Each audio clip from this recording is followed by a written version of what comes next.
This news is funded by viewers like you. Please support our work at democracynow.org/give. This is Democracy Now!, democracynow.org, the War and Peace Report. I'm Amy Goodman. We're broadcasting from the UN Climate Summit in Dubai, in the United Arab Emirates.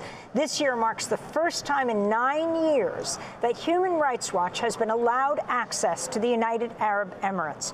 We're turning now to look at conditions here in the UAE, the climate crisis, as well as human rights. Human Rights Watch is out with a new report headlined, "You Can Smell Petrol in the Air. UAE fossil fuels feed toxic pollution." Its earlier report, titled "Heat at COP28 Highlights Risks to Migrant Workers." For more, we're joined by Joey Shea, researcher in the Middle East and North Africa Division of Human Rights Watch, investigating human rights abuses in Saudi Arabia and the United Arab Emirates. She, along with 4 colleagues, has been allowed in for the first time in 9 years to UAE. Joey, thank you for joining us. Talk about the significance of what you have found in one report after another that you're putting out now. Yeah, and it's great to be here, and it's great to be here in Dubai. As you said, this is the first time that Human Rights Watch has been able to access the UAE in 9 years.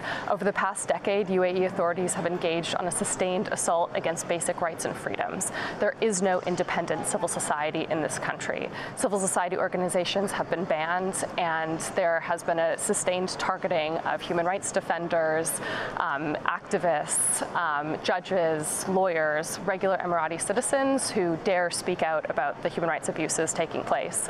One of the cases that we have been following very closely is the case of Ahmed Mansour, who is a current member of Human Rights Watch's advisory committee, and he has been imprisoned in an isolation cell since March 2017. He was arrested and detained and sentenced to 10 years in prison in 2018 based purely on tweets that related to documentation of violations in the UAE, and as well as private WhatsApp messages sent from Ahmed Mansour to groups like Human Rights Watch and Amnesty International.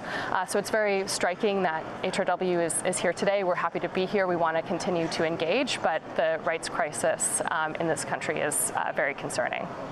And it's not only Ahmed Mansour, of course, in prison. If you can talk about other mass trials of people who simply signed petitions. Yeah, absolutely. So we have been following this case called the UAE 94 case for the past 10 years.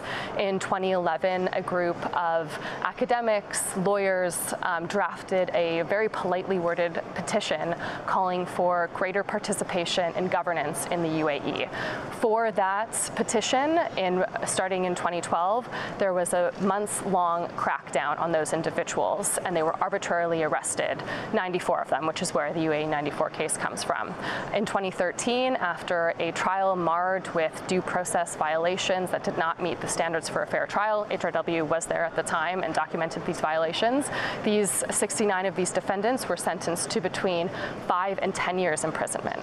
Now, many of those defendants have actually been up for release, even though they should not have spent a single day in prison. They are still being held beyond their release date on these bogus counterterrorism charges, which effectively allows UAE authorities to keep individuals imprisoned indefinitely. Joey, can you talk about migrant workers? People may be surprised to understand that 88% of the population of the United Arab Emirates are migrant workers.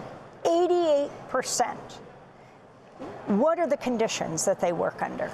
Horrendous. So migrant workers in the UAE work under what is called the kafala or sponsorship system, which ties their legal status in this country to their employers. And this makes them incredibly vulnerable to labor-related violations. So exorbitant recruitment fees, wage theft, and also extreme heat-related health risks. Where we are today in Dubai Expo City, where COP28 is being held, was built by migrant workers. And in the summer months in the UAE, the temperatures come up to 100 degrees Fahrenheit, completely, extreme heat. And yet these workers are forced to labor even in these conditions of extreme heat. And there are woefully inadequate protections in place in this country. Have there been some changes in dealing with their working conditions that they not be required to work when it is so hot out? Yeah, so there have been some reforms. So the UAE now prohibits explicitly forced labor, and as well they have brought in what is called a midday work ban, which spans from June until September and does not allow work between the hours of noon and 3 p.m. However, if you've ever been to Dubai in August, extreme heat goes beyond just noon and 3 p.m. and yet these workers are forced to labor in these conditions. As well, the government doesn't enforce these regulations across the board, and we've documented time and time again health risks from migrant workers who've been forced to work in these conditions. And talk about where these migrant workers are from. So this is what's so important for COP28. These migrant workers come from countries on the front lines of the climate crisis. They are from Nepal, they are from Bangladesh, and the UAE is externalizing its climate risks because these workers are on the front lines of this crisis, of the climate crisis. Their families back home are subject to the extreme weather events. So, for example, their homes are being destroyed, and the migrant workers here are unable to send remittances back because they're subject to this abusive kafala system. So we're talking about Nepal, Bangladesh, Pakistan, Philippines. Yes, absolutely.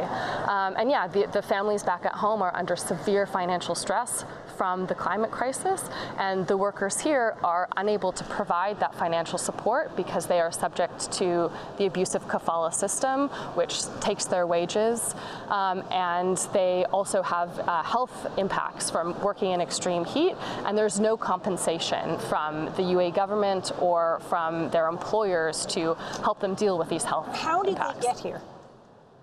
So they're subject to this kafala system. So they're brought in by companies, and these companies often charge them exorbitant recruitment fees. So already when they arrive here, they are subject, in many cases, subject to extreme debt that's very difficult to get out of. Joey Shea, if you can talk about your mass surveillance report. Yeah, absolutely.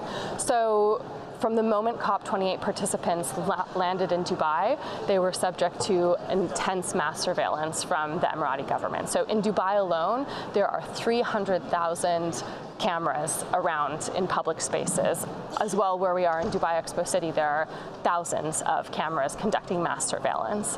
In addition to mass surveillance, the UAE government has been documented using targeted digital surveillance. So, for example, Ahmed Mansour, who we just spoke about, he was an early recipient of NSO's notorious spyware, Pegasus spyware, and the WhatsApp messages that were used to incriminate him in his case, which with organizations such as Human Rights Watch were taken from his phone through the use of Pegasus.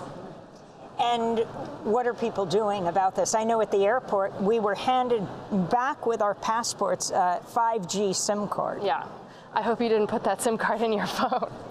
But yeah, and it has an absolute chilling effect on COP28 participants who see the cameras, who understand that there's mass surveillance. It's very difficult, impossible to have private conversations here, especially if you're a climate activist trying to mobilize against fossil fuels. Tell us what would happen if you put those 5G SIM cards in your phone. It's very likely that you would be tracked, of course, and your phone may be infected with spyware that we don't even know exists. We just have 20 seconds. How does it feel to be back here in the UAE, your organization, Human Rights Watch? It feels very good, but we also have seen the intense deterioration in the human rights situation in this country over the past 10 years. We want to be able to have access, but unfortunately we're not sure that will be the case beyond the special rules set out by the UN just for COP28. Democracy Now! Is funded by viewers like you. Please give today at democracynow.org/give.